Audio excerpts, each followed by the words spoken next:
이 10년 넘게 여성 건강과 성의학을 전문으로 진료해온 산부인과 의사로서 또 한 명의 여성으로서 저는 수많은 이야기를 듣고 수많은 고민과 마주해왔습니다. 하지만 그 중에서도 오늘 말씀드릴 주제는 너무나 흔하게 일어나지만 대부분은 모르고 지나치는 이야기입니다. 진료실 문이 조용히 닫히고 남편이 조심스레 꺼내는 질문이 있습니다. 선생님, 아내는 처음엔 싫다고 하다가 나중엔 괜찮다고 해요. 이거 정산인가요? 이런 질문을 들을 때마다 저는 잠시 숨을 고릅니다. 단지 부부간의 해프닝으로 넘기기엔 그 안에 감춰진 메시지가 너무나 크고 깊기 때문입니다. 오늘 그 대답을 드리려 합니다. 여성의 몸과 마음, 그리고 우리가 너무 쉽게 놓치고 있는 진짜 진실에 대해 말이죠. 일부 남성들은 여성의 반응을 변덕이라며 웃어 넘기곤 하지만 그 말은 절반만 맞습니다. 여성의 성적 반응은 감정의 기복이 아닌 과학적인 생리적 과정입니다. 여성의 몸은 단순히 감정에 따라 반응하는 것이 아니라 단계적으로 세밀하게 변화하는 복합적인 메커니즘을 따릅니다. 제가 의대생이던 시절 한 교수님이 여성의 성반에는 남성보다 10배는 더 복잡하다라고 하셨던 말이 있었습니다. 당시에는 그저 시험에 나올 말로만 여겼지만 수천 명의 여성들과 상담하며 그 말이 얼마나 깊은 의미를 담고 있었는지 몸소 깨달았습니다. 여성의 몸은 삽입 전과 후 완전히 다른 상태로 전환됩니다. 이러한 전환을 위해서는 충분한 준비 시간이 필요합니다. 그러나 많은 남성들이 이 과정을 모른 채 조급하게 접근하고 여성의 싫어라는 말의 겁으로만 받아들입니다. 하지만 그것은 사실 아직 몸이 준비되지 않았다는 신호입니다. 준비되지 않은 상태에서의 시도는 통증과 불편함을 유발할 수 있으며 결국 서로 간의 오해와 거리감으로 이어질 수 있습니다. 2019년 겨울 30대 초반에 신혼부부가 제 진료실을 찾은 적이 있었습니다. 남편은 답답하다는 표정이었고 아내는 얼굴을 붉힌 채 조용히 있었습니다. 남편은 말했습니다. 처음에는 싫다고 하더니 조금 지나면 갑자기 달라져요. 도무지 이해가 안 돼요. 저는 미소를 지으며 그건 변덕이 아니라 아내의 몸이 차근차근 변해가고 있다는 증거라고 설명했습니다. 그러고는 간단한 성반응 단계 차트를 꺼내 보여주었습니다. 부부는 놀란 표정을 지었고 남편은 제가 정말 무지했군요라며 눈물을 글썽였습니다. 여성의 성반응은 흥분기부터 시작됩니다. 이 단계에서 심장 박동수는 분당 70회에서 120회로 증가하고 혈압은 평소보다 약 30% 상승합니다. 피부 온도도 2-3도 높아지며 가슴과 목 부위에는 와인을 한 잔 마신 듯한 자연스러운 홍조가 생깁니다. 유두는 단단해지고 크기도 평소보다 거의 2배가량 커집니다. 이는 단순한 외형 변화가 아니라 뇌에서 성반응과 관련된 호르몬이 활성화되며 나타나는 신호입니다. 가장 인상 깊은 변화는 질 입구와 내부에서 일어납니다. 평소에는 꽉 닫혀있던 질점막이 촉촉해지기 시작하며 점점 투명하고 끈적한 액체가 분비됩니다.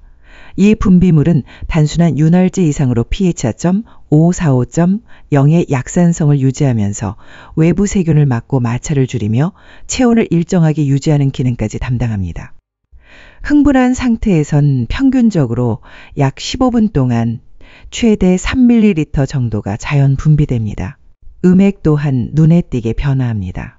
평소 콩알 크기였던 음액은 포도알처럼 부풀어 오르고 이곳에는 무려 8,000개 이상의 신경이 집중되어 있어 남성보다 2배 가까운 감각 수용체가 밀집되어 있는 구조입니다.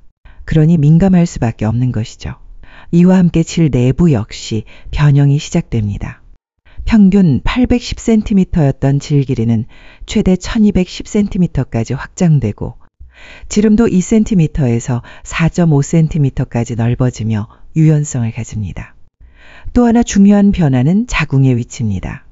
자궁은 평소보다 약 2-3cm 초 위로 올라가며 질 깊은 곳에 더 넓은 공간을 형성합니다. 마치 텐트를 넓히듯 안쪽이 확장되며 삽입 시 충격을 완화하고 여성에게 편안함을 제공하는 구조로 변화합니다. 이러한 준비 과정이 완료되어야 비로소 여성은 성관계에서 편안함과 만족감을 경험할 수 있습니다. 그리고 여성들이 처음에 싫다고 말하는 이유는 단 하나, 아직 몸이 준비되지 않았기 때문입니다. 이 단순한 사실을 이해하는 것만으로도 부부관계는 훨씬 더 따뜻하고 섬세해질 수 있습니다. 지립구 부위는 손끝보다 약 10배 이상 많은 통증 수용신경이 모여있는 매우 민감한 구역입니다. 준비되지 않은 상태에서 갑작스러운 자극이 가해질 경우 뇌는 이를 즉각적인 위협으로 인식하고 몸 전체는 움찔하거나 밀어내는 등의 방어 반응을 보이게 됩니다. 이 반응은 단순한 거부가 아닌 생리학적인 방어 기전입니다. 그러나 삽입 후 약 3, 4, 5분이 지나면 뇌에서 분비되는 여러 호르몬에 의해 상황은 완전히 달라지기 시작합니다. 엔도르핀은 통증을 완화하고 옥시토신은 감정적 유대감을 증폭시키며 도파민은 쾌락을, 세로토닌은 안정감을 제공합니다. 이 네 가지 호르몬이 복합적으로 작용하면서 마치 황홀경에 들어가는 듯한 감각을 만들어내는 것입니다. 그렇기 때문에 처음엔 거부하던 여성이 갑자기 적극적으로 변하는 현상이 일어나는 것입니다. 이런 설명을 할 때마다 저는 늘 2003년 어느 여름 응급실에서 만났던 50대 여성을 떠올립니다. 그녀는 갑작스러운 심계 항진과 호흡곤란 증세로 병원을 찾았지만 검사 결과에서는 특별한 이상이 발견되지 않았습니다. 나중에 알게 된 사실은 그날 그녀가 무려 20년 만에 처음으로 완전한 성적 만족을 경험했다는 것이었습니다. 여성의 몸은 준비가 되면 몇 분 만에 전혀 다른 감각의 세계로 이동할 수 있습니다. 그렇기에 자신의 몸이 언제 열리는지 혹은 파트너의 몸이 어떤 신호를 보낼 때 준비가 되었는지를 인지하는 것이 얼마나 중요한지 다시금 강조하고 싶습니다. 이제 두 번째 단계, 보조기에 대해 설명드리겠습니다. 이 시기는 여성의 몸이 정밀하게 조율된 생체 시스템처럼 변화하며 절정을 향해 전진하는 단계입니다. 1단계에서 서서히 깨어났던 감각은 보조기에 들어서면서 가속화되고 심장 박동은 분당 15만 4,180회로 상승합니다. 이는 평상시보다 2배 이상 높은 수치입니다. 호흡 역시 3배 이상 빨라지며 이는 단순한 숨가품이 아니라 생식기와 전신에 더 많은 산소를 공급하기 위한 생리적 반응입니다. 이때 횡격막과 늑간근은 매우 활발히 작동하여 전신의 혈류를 최대치로 끌어올립니다. 눈에 띄는 변화는 지립구에서 시작됩니다. 바깥쪽 약 1cm 구간의 근육층이 두꺼워지고 통로가 자연스럽게 좁아지며 이 부위는 의학적으로 오르가슴 플랫폼이라고 불립니다. 이 구조는 오르가슴에 도달하기 위한 필수적인 조건으로 질 내부 압력이 상승하면서 삽입된 물체를 더욱 강하게 감싸 쾌감을 증가시킵니다. 음악도 중요한 변화를 보입니다. 흥분기에 팽창했던 음액은 이 시기에 들어서면 오히려 약간 안으로 들어가며 주변 조직이 부풀어 오르면서 자연스럽게 음액을 접습니다. 이는 과도한 자극을 피하고 감각의 초점을 질 깊숙한 내부나 골반 저근으로 옮기게 하여 또 다른 형태의 쾌감을 유도합니다. 이 시기에는 바르토올린 선이라 불리는 작은 분비기관이 활발히 작동합니다. 지립구 양쪽에 위치한 이 기관은 끈적하고 점성이 강한 윤활액을 추가로 분비하며 이는 단순히 미끄러움을 위한 역할을 넘어 민감한 조직이 손상되지 않도록 보호막 역할을 합니다. 앞서 흥분기에서 분비된 투명하고 묽은 액체가 접촉을 부드럽게 해줬다면 보조기에는 조직 보호에 중점을 둔 분비가 이루어지는 것입니다. 이처럼 여성의 몸은 단순한 감정 변화로 설명될 수 없는 정교한 생리적 흐름을 따릅니다. 보조기는 단순히 쾌감이 높아지는 구간이 아니라 몸 전체가 철저히 준비되어 절정을 맞이할 수 있도록 설계된 생명의 메커니즘이 고도로 작동하는 순간인 것입니다. 질 입구의 점액 분비는 보조기에 이르면 분당 약 0.5mm씩 증가하여 평균적으로 약 5mm까지 도달할 수 있습니다. 이 분비는 단순한 윤활 목적을 넘어 성행위 중 조직 손상을 막고 체내 온도와 pPH를 일정하게 유지하는 중요한 생리적 기능을 담당합니다. 동시에 자궁의 위치도 더욱 상승하여 흥분기 때보다 약 2배가량인 56cm 정도 더 올라갑니다. 이 과정에서 자궁 경부는 자연스럽게 열리며 빠치꽃이 피는 듯한 형상이 됩니다. 이 상태는 질 깊숙한 곳에서의 자글보다 풍부하게 인식하게 하며 일부 여성은 이 시점에만 느낄 수 있는 묵직한 울림과 내적 진동을 경험합니다. 특히 골반저 근육은 이 시기에 매우 특이한 반응을 보입니다. 평소엔 거의 인식되지 않던 근육들이 약 0.8초 간격으로 규칙적으로 수축과 이완을 반복하는데, 이는 자율신경계에 의해 조절되는 반사작용입니다. 이 리드미컬한 움직임은 절정을 위한 리듬을 형성하며 전신의 감각과 집중력을 최대한 끌어올립니다. 피부 민감도 역시 극대화되어 평소 감각이 적었던 팔 안쪽이나 허벅지 안쪽, 심지어 발목까지도 성감대로 전환됩니다. 머리카락 스침이나 웃자락의 접촉만으로도 전율을 느끼는 이유가 바로 여기에 있습니다. 이 모든 생리적 변화는 파트너와의 심리적 안정감과 깊은 관련이 있습니다. 여성이 상대방에게 신뢰와 정서적 안정감을 느낄 때 뇌에서는 옥시토신이 대량으로 분비됩니다. 이 호르몬은 단순히 행복감을 넘어서 몸의 개방성과 감각 수용성을 비약적으로 증가시킵니다. 반대로 긴장하거나 불안한 감정을 느끼는 상황에서는 스트레스 호르몬인 코르티솔이 우위를 점하며 혈류와 호르몬 작용을 저해하게 됩니다. 즉, 신체적 조건이 아무리 뛰어나더라도 심리적 안정이 없다면 절정에 이르기는 어렵습니다. 실제로 한 부부 사례가 떠오릅니다. 결혼한 지 20년이 넘도록 아내는 성관계에 대해 늘 아프다고만 했고, 남편은 이를 단순한 회피로 받아들였습니다. 하지만 상담 후 남편이 자신의 접근 방식과 태도를 바꾸고 대화와 스킨십의 속도를 늦추며 충분한 시간을 투자하자 상황은 극적으로 변화했습니다. 15분 넘게 걸리던 보조기의 진입이 5분 내로 단축되었고, 아내는 결혼 후 처음으로 진정한 절정을 경험했다고 고백했습니다. 이렇듯 보조기는 절정으로 향하는 문 앞과도 같은 단계입니다. 그러나 많은 부부가 이 문턱에서 멈추곤 합니다. 이유는 단순합니다. 그 문을 여는 타이밍과 방식을 모르기 때문입니다. 몸의 준비 상태, 감정의 흐름, 자극의 속도와 강도가 절묘하게 일치할 때만 문은 부드럽게 열립니다. 이제 다음 단계, 바로 절정기에 대해 말씀드리겠습니다. 이 단계는 여성성 반응 주기 중 가장 짧지만 동시에 가장 강렬한 정점을 형성합니다. 보조기 동안 축적된 감각과 신경 에너지가 단 몇 초에서 길게는 1분 사이에 폭발적으로 분출됩니다. 일반적으로는 3월 15초 사이지만 개인차에 따라 지속 시간과 강도는 크게 달라질 수 있습니다. 절정기의 골반저 근육은 평균 0.8초 간격으로 수축과 이완을 반복하며 총 5월 12회의 리듬 있는 수축이 일어납니다. 이 수축은 질 입구에서 자궁까지 연결된 근육군을 따라 연속적으로 이어지며 마치 파도처럼 전신으로 진동이 전달됩니다.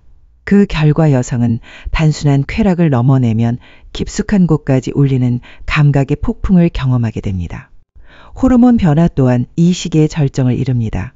도파민 수치는 평소보다 2다 3배 이상 증가하여 강렬한 쾌감을 유도하고, 세로토닌은 심리적 안정과 정서적 충만감을 선사합니다.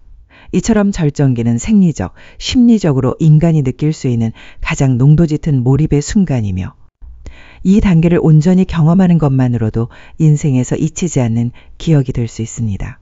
절정기의 마지막 순간, 옥시토신 수치는 최고조에 도달합니다. 이 호르몬은 단순한 쾌락을 넘어 파트너와의 심리적 연결감을 깊이 있게 강화하며 관계 이후에도 안정감과 애착을 오래 유지하게 만드는 핵심 역할을 합니다. 동시에 분비되는 프롤락틴은 긴장을 완화시키고 신체를 깊은 휴식 상태로 이끌어 관계 후 심리적 포만감을 더합니다.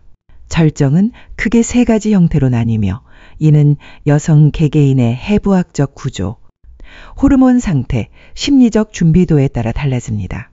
첫 번째는 음액 중심의 절정으로 가장 빠르게 반응하는 유형입니다. 음액 주변의 8,000개 이상의 신경 말단이 동시다발적으로 자극되며 빠르고 강렬한 쾌감을 유발합니다. 두 번째는 질 내부 자극 중심의 절정으로 질 중간부나 자궁경부 주위의 감각신경이 깊은 울림을 전달하며 상대적으로 긴 지속 시간을 가집니다. 마지막은 복합 절정으로 음액과 질이 동시에 자극되어 가장 높은 강도와 만족감을 느끼며 여운도 오래 지속됩니다. 절정을 온전히 경험한 여성들의 변화는 때로 극적입니다. 저는 40대 중반 여성 환자의 사례를 기억합니다.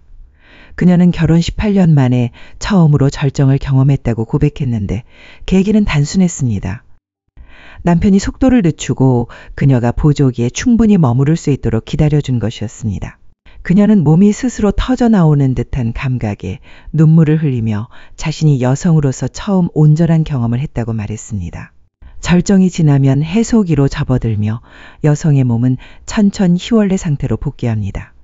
심장 박동과 호흡이 안정되며 피부의 홍조는 점차 사라지고 음액과 질 입구의 근육은 이완됩니다. 자궁은 제자리로 내려오며 질의 길이와 복도, 본래의 크기로 돌아옵니다. 점점 줄어드는 윤활 분비물은 이 시점에서 질 내부를 청결하게 유지하고 세균의 균형을 맞추는 데 중요한 역할을 합니다.